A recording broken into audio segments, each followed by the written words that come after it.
Alors, je vous ai parlé du racisme la dernière fois et je vous ai montré l'énorme difficulté à faire tenir un discours antiraciste puisque et presque, presque logiquement, il, il consiste à désigner l'autre comme, comme étant le mal, donc à glisser subrepticement vers une posture de haine. Disons que de toute façon, même le racisme standard a peu à voir avec la race. Je voulais rappeler, le racisme, c'est entre beaucoup de guillemets, que j'appelle plutôt la haine identitaire, c'est de s'en prendre à l'autre parce qu'il aurait fait mainmise sur notre manque et qu'il nous empêche de le combler, de le satisfaire. Donc on le satisfait avec cette haine contre cet autre. Et en fait, le racisme, la haine identitaire, donc, c'est très, c'est très répandu, c'est très diffus au niveau collectif et au niveau personnel.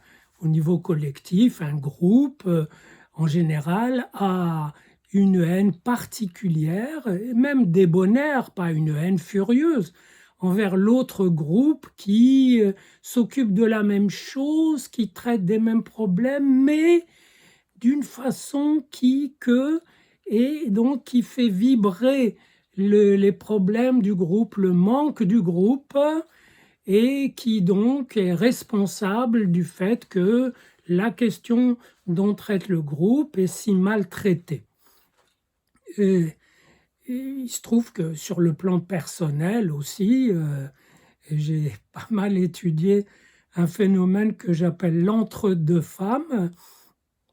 Une femme peut très bien être dans une position de refus de la féminité, donc de refus des hommes, et parce que justement elle est habitée par une tension agressive, voire haineuse pour l'autre femme dont elle pense qu'elle lui a confisqué la féminité, donc par une sorte de tension narcissique, de tension jalouse même, elle en veut euh, aux femmes et par là même aux hommes.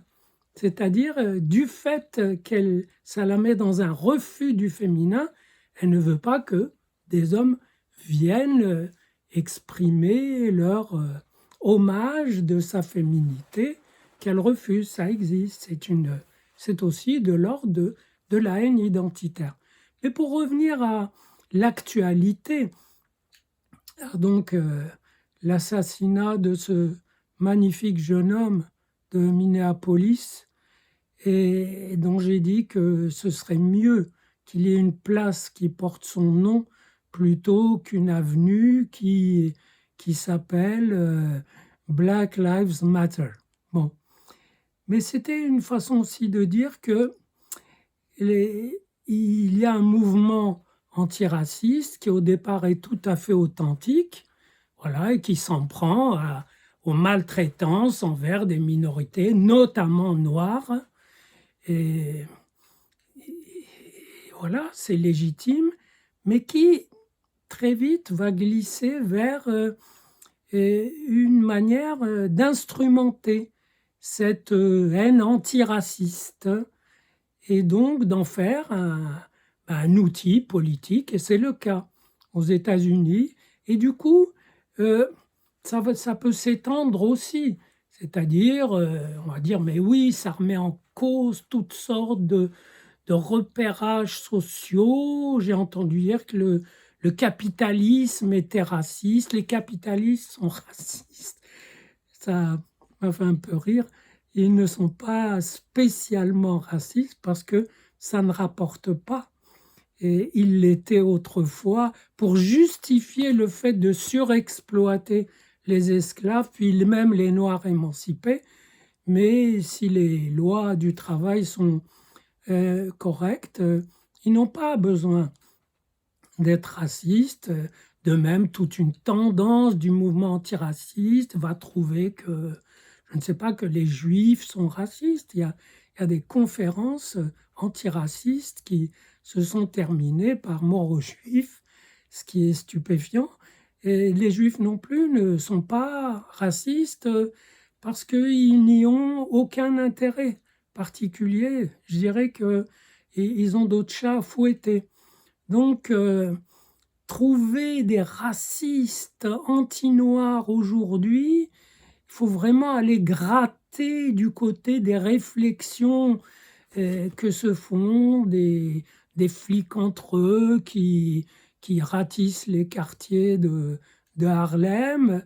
Et encore, c'est des réflexions, tout comme on trouve des réflexions dites sexistes entre les mêmes personnes, parce que eux, dans leur boulot, voilà, ça les conforte dans un mode d'être un peu gras, un peu bonasse, un peu lourd, et que c'est plus un élément de leur, voilà, de leur pseudo-culture qu'une vraie position raciste. Donc, du racisme vrai, c'est vraiment difficile de le trouver. Et l'antiracisme aussi, pour cette raison, dérive vers la politique, vers la lutte politique. C'est-à-dire que concrètement, les, les manifs en France contre le racisme vont tendre à rapprocher le meurtre de Minneapolis des meurtres ou des tueries que, que l'armée israélienne peut faire parmi ce qu'elle appelle les terroristes. Et elle dira que ça fait partie de sa lutte pour la sécurité, etc. Et c'est encore une autre, un autre aspect des guerres actuelles qui, en l'occurrence, c'est pas vraiment une guerre raciale. À la rigueur, c'est une guerre entre deux identités ou entre deux héritages spirituels qui revendiquent cette terre, etc. Mais c'est pas du racisme. Malheureusement, les questions identitaires étant devenues de plus en plus importantes, les contours identitaires, les vibrations, les perturbations des contours identitaires, parce qu'après tout, l'autre qui peut être la cible de votre haine identitaire, c'est quelqu'un qui titille vos contours identitaires, qui les perturbe.